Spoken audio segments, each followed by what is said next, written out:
पप्पू जी को टिकट कटने से हम लोग को हाथ दुखी हुआ है कि पप्पू यादव जैसे लोगों को टिकट नहीं कटना चाहिए। सोची समझी साजिश के तहत मंदिर और मस्जिद के नाम पर, हिंदू मुस्लिम के नाम पर आपस में लड़ा करके धर्म के नाम पर यह पार्टी भाजपा राज करना चाह रही है इस देश में। लेकिन बाबा साहब भीमराव अंबेडकर ने यही कहा था कि इस देश की सत्ता परिवर्तन से पहले इस देश की व्यवस्था परिवर्तन अति आवश्यक है।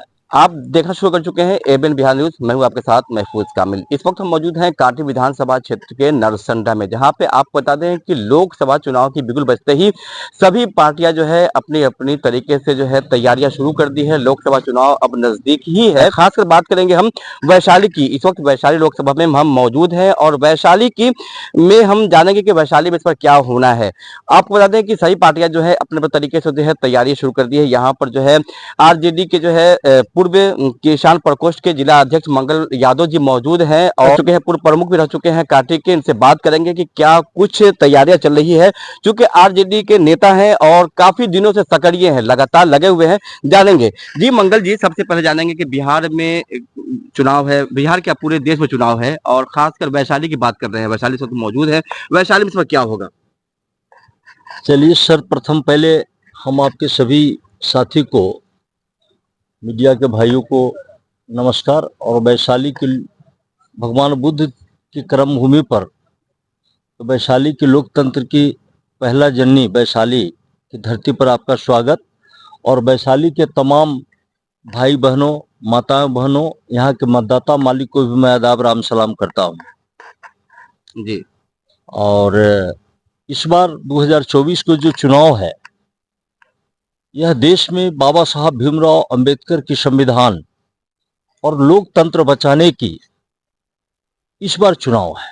ये साधारण चुनाव नहीं है इस बार, ताकि देश में जो 400 पार सीट की बात कर रहे हैं भाजपा के लोगों ने, आरएसएस एंड कंपनी के ब्रांच, इससे स्पष्ट साबित होता है कि अब पूर्ण बहुमत लाकर इस देश में बाबा साहब के संविधान को बदलकर मनुस्मृति संविधान को यह लागू करना चाहता है। इसको मद्देनजर देखते हुए हमारे पार्टी के इंडिया गठबंधन के, हमारे राष्ट्रीय जनता दल के राष्ट्रीय अध्यक्ष परम आदरणीय लालू प्रसाद यादव जी और बिहार सरकार के पूर्व उप मुख्यमंत्री प्रतिपक्ष के नेता आदरणीय तेजस्वी यादव जी ने, और जितने भी हमारे गठबंधन में सीपीआई सीपीएम है, सब लोगों की बैठक हुई है दिल्ली में और यह बिहार में निर्णय लिया गया है।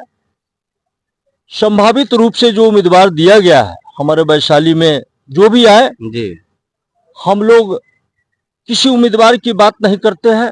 इस देश की संविधान और लोकतंत्र को बचाना है जी। जिस देश में एक तरफ हिंदू मंदिर में घंटा बजाता हो, बगल में मस्जिद में खुदा का नमाज अदा होता हो, बगल में गुरुद्वारा में हमारे पंजाबी अपने धर्म को गुरु गोविंद सिंह गुरु नानक महाराज को मानते हो, यह बहुत अजूबा देश हमारा भारत है, जिस देश में हिंदू मुस्लिम सिख ईसाई बौद्धिस्ट जैन सब मिल करके रहते हैं। इस देश के सोची समझी साजिश के तहत मंदिर और मस्जिद के नाम पर, हिंदू मुस्लिम के नाम पर आपस में लड़ा करके और विकास से जनता का दिमाग को दिग्भ्रमित कर, और यह सिर्फ धर्म के नाम पर यह पार्टी भाजपा राज करना चाह रही है इस देश में।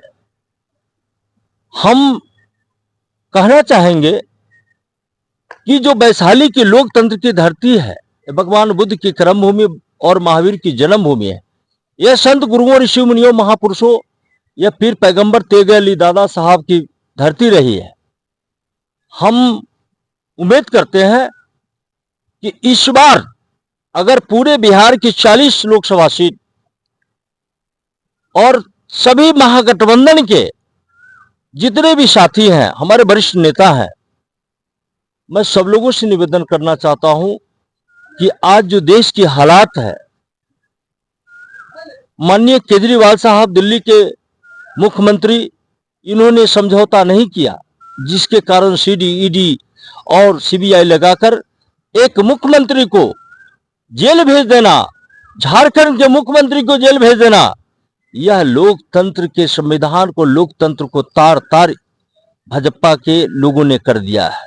400 का पार जो नारा लगाया जा रहा है, जो कि हर पार्टियों के लिए चुनौती है, इसे कैसे देखते हैं, कैसे इसे निपटेंगे? ये 400 पार जो भाजपा के लोग बोल रहे हैं कि इस बार हम भारत में 400 पार करेंगे, यह संकेत दे रहा है। अगर देश के लोग, गरीब, दलित, पिछड़ा, माइनॉरिटी समाज, आदिवासी समाज के लोग अगर नहीं सचेत हुए, नहीं सतर्क हुए, तो इस देश में हम जानना चाहते हैं, आपके मीडिया के माध्यम से हम कहना चाहते हैं कि इस देश में जो सुप्रीम कोर्ट है उसमें आखिर कॉलेजियम सिस्टम क्यों नहीं हटाया जा रहा है? क्या कॉलेजियम सिस्टम हटा देने से एक माइनॉरिटी का बेटा, दलित का बेटा, पिछड़ा का बेटा, आदिवासी का बेटा, क्या उसको इस लोकतंत्र में जज बनने का अधिकार नहीं है? जितने भी भारत सरकार के मंत्रालय है उसमें सभी जगहों पर आरएसएस एंड कंपनी के जनरल सेक्रेटरी रखा गया है, सभी आयोग और निगम में, और सभी जगह पर वह अपना दबदबा बनाकर रखा है। और एक सोची समझी साजिश के तहत माननीय प्रधानमंत्री जी जो 56 इंच के सीना ठोकने वाले और विदेश में बड़ी गर्व से कहते हैं कि हम भारत में 80 करोड़ जनता को फ्री राशन 5 किलो देते हैं जी। शर्म होना चाहिए हमारे देश के। हम अपने लोगों को भी कहना चाहते हैं आपके चैनल के माध्यम से, मीडिया के माध्यम से, कि जो फ्री में राशन देने वाला, शिक्षा को निजीकरण किया जा रहा है, शिक्षा को महंगा किया जा रहा है, ताकि शिक्षा महंगा करोगे तो गरीब, दलित, पिछड़ा, जो वंचित समाज, आदिवासी समाज, माइनॉरिटी समाज के बच्चे नहीं पढ़ पाएंगे, और जब नहीं पढ़ेंगे तो वो आईएएस आईपीएस नहीं बनेंगे, बीपीएस डॉक्टर इंजीनियर नहीं बनेंगे, और ये अपने मत का गलत तरीके से प्रयोग करेंगे। लेकिन बाबा साहब भीमराव अंबेडकर ने यही कहा था कि इस देश की सत्ता परिवर्तन से पहले इस देश की व्यवस्था परिवर्तन अति आवश्यक है, और इसीलिए शिक्षा को प्राइवेटाइजेशन किया जा रहा है। आपको स्वास्थ्य को भी प्राइवेट किया जाएगा, और रेल को कर दिया, लाल किला को कर दिया, पेट्रोलियम को कर दिया, एयरपोर्ट को कर दिया गया। इनकी पूरी प्लानिंग है इस देश में कि इस देश के सभी संस्था को 400 जब पार करेगा तो हम अपने बहुमत के साबित करके और बी.आर. अम्बेडकर के लिखे हुए संविधान को मैं समाप्त कर दूंगा और मनु स्मृति संविधान को लागू कर दूंगा इस देश में। और फिर जो वर्षों पहले जो दलित के साथ, पिछड़ा के साथ जो किया जा रहा था, वही समस्या फिर उत्पन्न हमारे देश में आने की संकट और संभावना है जी। यादव समाज से आप भी आते हैं, यादव समाज से लालू जी भी हैं, तेजस्वी जी भी हैं, अभी पप्पू जी शामिल हुए थे जो अभी कांग्रेस से विलय किए हैं। यादव समाज किधर जाएगा? देखिए, पप्पू यादव जी हमारे सम्मानित पूर्व सांसद भी हैं और अच्छे नेता भी रहे हैं जी। जो कोरोना के समय देखने को मिला है कि आदरणीय पप्पू यादव ने जीवन और मौत दोनों के बीच के रास्ता से पटना में जो भीषण बाढ़, जिस समय गंगा की पानी पूरे पटना में एक प्रलयकारी बन के आया था, उस स्थिति में उन्होंने दवा, खाना और लोगों को वहां से निकालने का काम किया। बिहार में हर जगह, हर जिला में, हर प्रखंड पंचायत में जहां सुनते हैं कि किसी की हत्या हो गई, किसी गरीब बेटिया के बलात्कार हो गया या कोई स्थिति परिस्थिति हो गई, वहां पर पप्पू यादव जाकर के निस्वार्थ भावना से 10,000 हो या 5,000 हो, उसको अनुदान देकर उसको सहायता करते हैं। पप्पू जी को टिकट कटने से हम लोग को हाथ दुखी हुआ है कि पप्पू यादव जैसे लोगों को टिकट नहीं कटना चाहिए। हम अभी भी महागठबंधन के आदरणीय लालू प्रसाद यादव जी, हमारे सामाजिक न्याय के मुखिया, और हम माननीय तेजस्वी यादव जी और माननीय राहुल गांधी जी, सब लोगों से हम अनुरोध करेंगे कि पप्पू यादव जैसे लोगों को टिकट वहां से निश्चित रूप से मिलना चाहिए। और सिवान से भी जो हमारे स्वर्गीय शहाबुद्दीन साहब की पत्नी को भी वहां से टिकट उनको देना चाहिए, ताकि दुख के घड़ी में हमारे साथ जिन लोगों ने रहा है, हमारा कर्तव्य बनता है कि हम वैसे लोगों को हम जगह दे, सीट दे, ताकि शहाबुद्दीन साहब का इस पार्टी में काफी बढ़ चढ़ के हम लोगों को साथ में समीकरण के साथ मिलजुल कर उन्होंने चला है, इसलिए काफी दुख हुई है। ऐसा नहीं होना चाहिए, लेकिन यह एक तरफ देश की लड़ाई है और संविधान को बचाना है।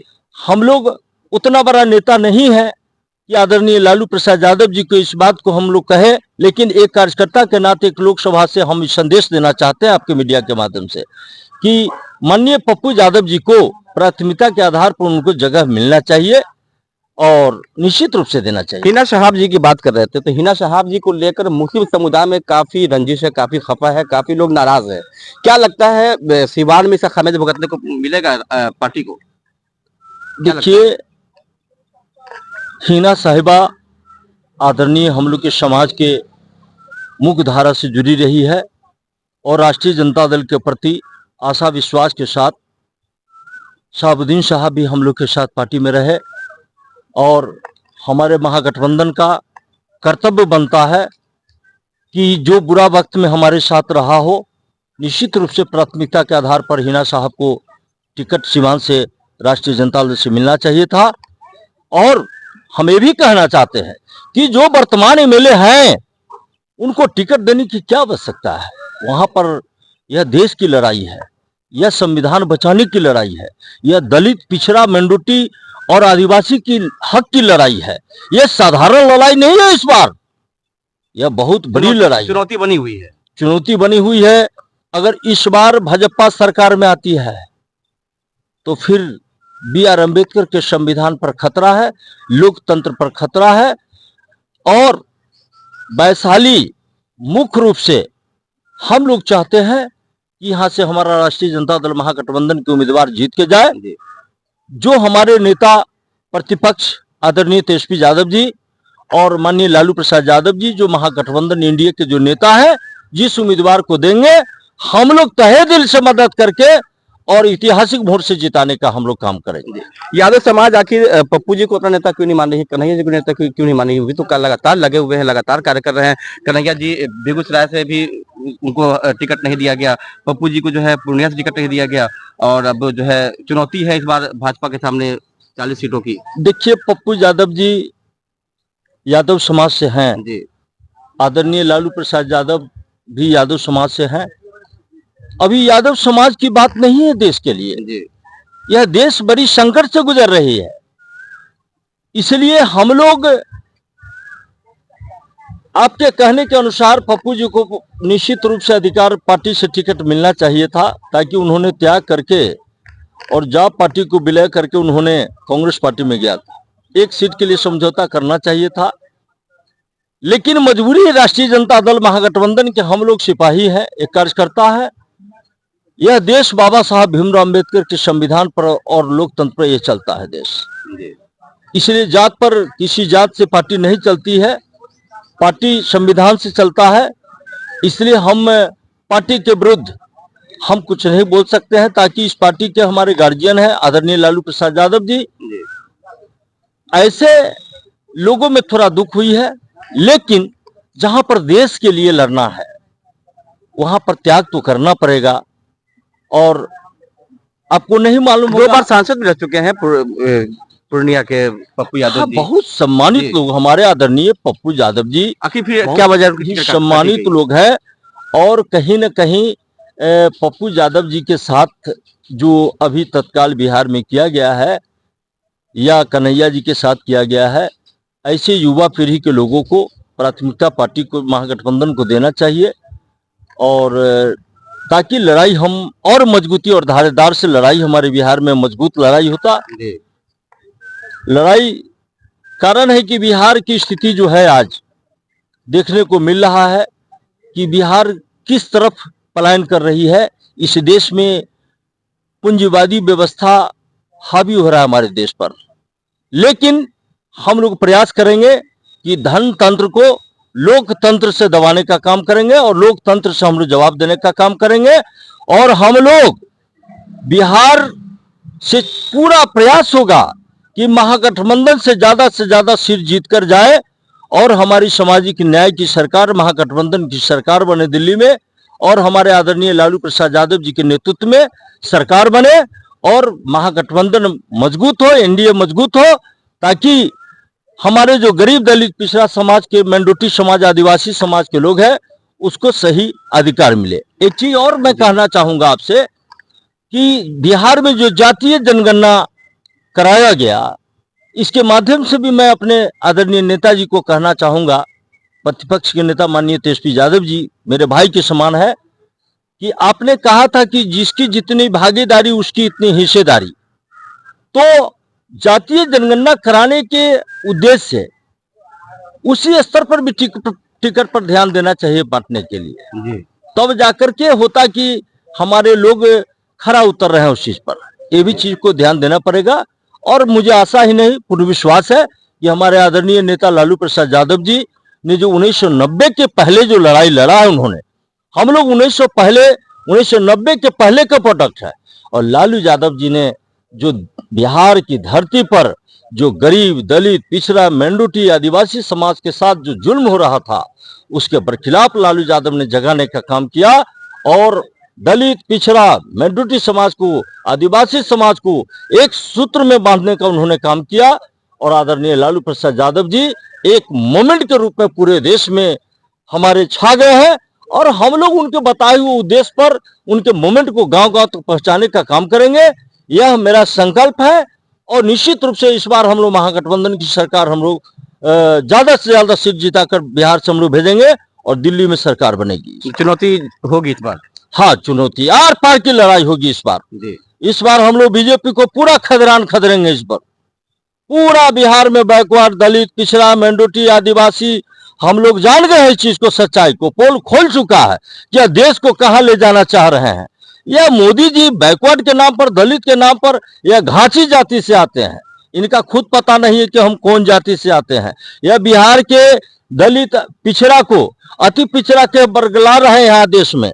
लेकिन यह बिहार है, याद करना चाहिए उनको कि 1974 एक गांधी मैदान ऐतिहासिक धरती रहा है, जहां से 1974 में जयप्रकाश बाबू संपूर्ण क्रांति के महानायक जब यहां से आंदोलन छिड़ा था तो पंजाब तक पहुंच गया था। और इस बार जो दिल्ली में किसान आंदोलन जो कर रहा है और किया है, जो 700 किसान हमारे शहादत दिया है इस देश में, जो झारखंड के मुख्यमंत्री को, दिल्ली के मुख्यमंत्री को गिरफ्तार किया गया ईडी-सीडी के माध्यम से, यह इसका पुरजोर जवाब इस बार लोकतंत्र में हमारे देश की जनता देने के लिए उनको तैयार है।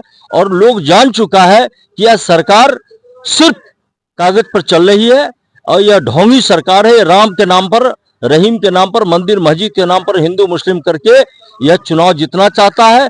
इसको विकास से कोई मतलब नहीं है। आखिरी में एक चीज और पूछना चाहेंगे, जैसे पप्पू जी का टिकट कटा है, कांग्रेस में विलय करने के बाद जो है पूर्णिया से जो है वो टिकट नहीं दी गई, कहीं ना कहीं चर्चा है जनता में कि तेजस्वी यादव जी और लालू प्रसाद जी जो है अपने तेजस्वी यादव जी से किसी को आगे बढ़ने नहीं चलेंगे। क्या तक इसको देख रहे हैं? क्या ये सच्चाई है इस बात जनता की बात में? देखिए, किसी को नहीं मान रहा है कि तेजस्वी यादव से कोई बड़ा नेता बने, इस तरह की बातें चल रही है जनता में। इसका खामियाजा कहीं भुगतना पड़ेगा क्या? 1990 से जी बिहार की यादव समाज ही नहीं बल्कि मेंडूटी समाज, मुख्य रूप से दलित समाज, आदिवासी समाज के लोग राष्ट्रीय जनता दल पार्टी को खड़ा करने के लिए अपना कुर्बानी दिया है। एक एक लहू बिहार में बहाया है। दलित को, पिछड़ा को, यादव समाज को, मेंडूटी समाज को क्या क्या सामना नहीं किया गया है और कितना प्रताड़ना लोगों ने नहीं सहा है। यह जो राष्ट्रीय जनता दल पार्टी है, यह बिहार के गरीब, दलित, पिछड़ा, मेंडूटी, आदिवासी के लहू पर खड़ा है। और हम ये कहना चाहते हैं आपके मीडिया के माध्यम से कि पप्पू जी के साथ ऐसा नहीं होना चाहिए। इससे हम लोग आघात है, दुख पहुंचा है हम लोगों को। अभी भी वक्त है। हमारे आदरणीय तेजस्वी यादव जी और राष्ट्रीय अध्यक्ष राष्ट्रीय जनता दल के परम आदरणीय हमारे गार्जियन, सबों के गार्जियन आदरणीय लालू प्रसाद यादव जी, अभी भी कुछ नहीं बिगड़ा है। अभी भी हमारे माननीय पप्पू यादव जी अच्छे लोग हैं। उनको प्राथमिकता के आधार पर उनको जगह मिलना चाहिए। जैसा कि बात कर रहे थे मंगल यादव जी से, जो आरजेडी पार्टी में काफी दिनों से काम कर रहे हैं, सक्रिय हैं और किसान प्रकोष्ठ के जिला अध्यक्ष भी रह चुके हैं, जिससे बात कर रहे थे, जिनका कहना है कि इस बार बिहार में चुनौती तो है, मगर जो पार्टियां हैं जिस तरह से काम कर रही है, कहीं ना कहीं जो है इस बार भारतीय जनता पार्टी को बिहार से खदेड़ती हुई नजर आएगी और केंद्र में इंडिया गठबंधन की सरकार बनती हुई इस बार नजर आएगी।